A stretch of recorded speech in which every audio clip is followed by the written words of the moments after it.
Hello friends, welcome to சுவை தேடி. இன்னைக்கு நம்ம சேனல்ல ஹெல்த்தியான சொரக்காய் கீர் எப்படி செய்யறதுன்னு பார்க்க போறோம். இதுக்கு நான் ஒரு சொரக்காய் எடுத்திருக்கேன். சொரக்காவை நல்லா கழுவிட்டு கீழையும் மேலையும் இந்த மாதிரி கட் பண்ணிக்கோங்க.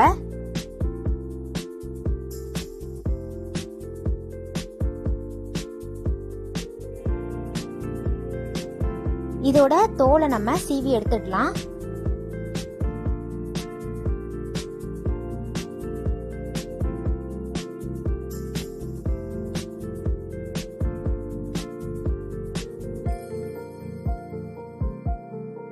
இப்ப இத பாதியா கட் பண்ணிக்கோங்க. இதுக்கு நடுவுல உள்ள விதைகள் நமக்கு தேவையில்லை, அதை நம்ம கட் பண்ணி எடுத்துடலாம்.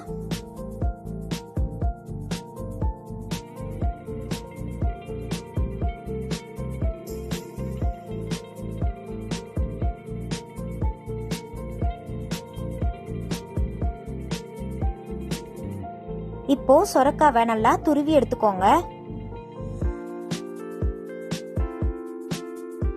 சொரக்கால நிறைய தண்ணி இருக்கும். முடிஞ்ச அளவுக்கு தண்ணியை நல்லா புழிஞ்சு எடுத்துக்கோங்க. நம்மளுக்கு அந்த தண்ணி தேவை கிடையாது.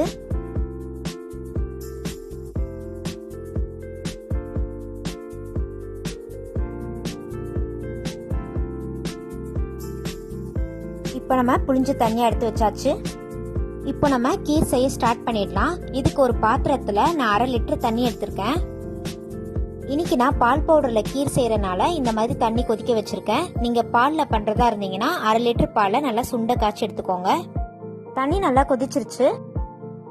இப்ப வேற ஒரு பாத்திரத்துல 1 கப் பால் பவுடர் எடுத்திருக்கேன். இப்ப நம்ம கொதிக்க வச்ச தண்ணிய இதுல சேர்த்துக்கலாம். ஒரு வாட்டி பாலை நல்லா மிக்ஸ் பண்ணி விட்டுருங்க. அப்பதான் எந்த ஒரு கட்டியும் இருக்காது.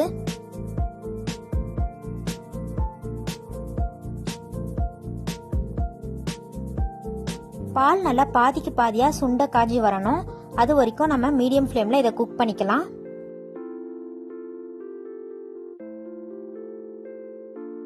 இப்போ ஒரு பேன்ல 2 டேபிள் ஸ்பூன் நெய் சேர்த்துக்கிறேன்.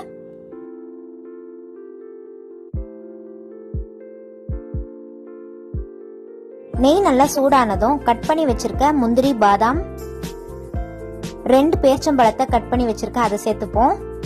இது கூட கொஞ்சம் உலர் திராட்சை சேர்த்துக்கலாம். இப்ப இதை லேசா நெய்ல வறுத்து எடுத்துக்கோங்க.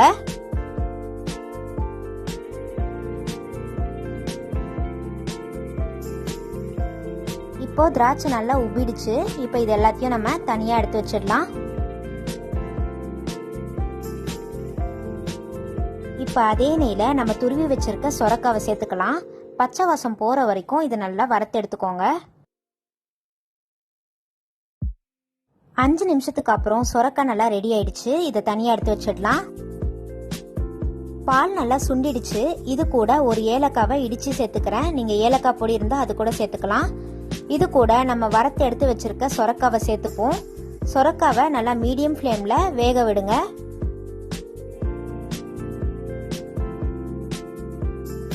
இது கூட நான் 1/4 கப் சர்க்கரை சேர்த்துக்கிறேன். உங்க இனிப்புக்கு தகுந்த மாதிரி நீங்க சர்க்கரை சேர்த்துக்கலாம்.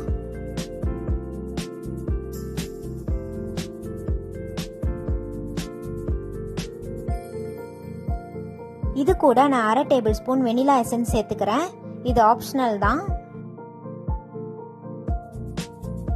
ஒரு 10 நிமிஷத்துக்கு அப்புறம் சொரக்காலாம் நல்லா வெந்துடுச்சு. இப்போ இந்த ஸ்டேஜ்ல நம்ம வறுத்து எடுத்து வச்சிருக்க ட்ரை ஃப்ரூட்ஸ் அண்ட் நட்ஸை சேர்த்துப்போம்.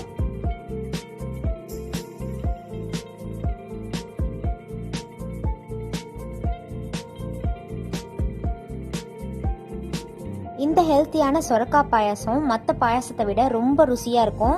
கண்டிப்பா உங்க வீட்ல ட்ரை பண்ணி பாருங்க.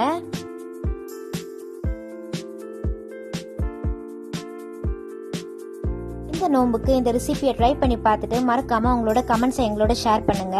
நம்ம சேனல் பிடிச்சிருந்தா லைக் பண்ணுங்க, ஷேர் பண்ணுங்க, சப்ஸ்கிரைப் பண்ணுங்க. கூடயே பெல் ஐகானையும் பிரஸ் பண்ணுங்க. தேங்க்யூ.